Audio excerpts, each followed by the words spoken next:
സെൻറ്ററത്തെ line കണ്ടോ, ഇതാണ് neutral. നടുവത്തെ വരെയാണ് എന്ത് ന്യൂട്രൽ.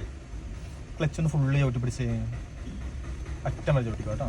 അപ്പോൾ ക്ലച്ച് ചവിട്ടുമ്പോൾ എപ്പോഴും സഡൻ അറ്റം വരെ ചവിട്ടി കൊടുക്കുക. നമ്മൾ ഈ തമ്പുണ്ടല്ലോ താഴത്തേക്ക് വേണം വരാനായിട്ട് ഫസ്റ്റും സെക്കൻഡൊക്കെ ഇടുമ്പോൾ. ലെഫ്റ്റിനെ ചേർത്ത് പിടിച്ച് മുകളിലേക്ക് ഇട്ടാൽ എന്തായി, ഫസ്റ്റ് ഗിയറായി. പിന്നെ അങ്ങോട്ടും ഇങ്ങോട്ടും ഒന്നും ചേർക്കണ്ട, വെറുതെ താഴത്തേക്ക് ആക്കുക.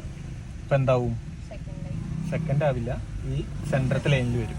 അപ്പം ഏത് ഗിയറിന് അടുത്ത ഗിയർ പോകുമ്പോഴും ഈ സെൻറ്ററത്തെ ലൈനിൽ വന്നിട്ട് എന്ത് ചെയ്യുള്ളൂ, അടുത്ത ഗിയറിലേക്ക് പോവുള്ളൂ. പിന്നെ ലെഫ്റ്റ് ചേർത്ത് പിടിച്ച് താഴത്തേക്ക് ഇട്ട് എന്താവും, സെക്കൻഡ് ഗിയർ ആവും. ഒന്ന് വെറുതെ മുകളിലേക്ക് ഇട്ടാൽ ന്യൂട്രലായി. അങ്ങോട്ടും ഇങ്ങോട്ടും ചേർക്കേണ്ട ആവശ്യമില്ല, വെറുതെ മുകളിലേക്ക് ഇട്ട് കൊടുക്കുക. അപ്പോൾ ലെഫ്റ്റിനെ ചേർത്ത് പിടിച്ചിട്ട് വേണം ഫസ്റ്റും സെക്കൻഡും ഇടാനായിട്ട്. ഒന്ന് ഇട്ട് നോക്കിയേ.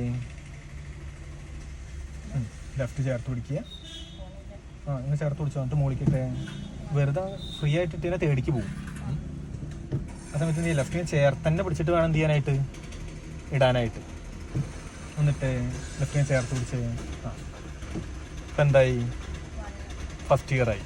ഒന്ന് ഇവിടെ താഴത്തേക്കാക്കി, ഇതാണെന്ത് ന്യൂട്രൽ. ഇനി വീണ്ടും എന്ത് ചെയ്യുക, ലെഫ്റ്റ് ചേർക്കുക, സെക്കൻഡ് ഗിയറായി.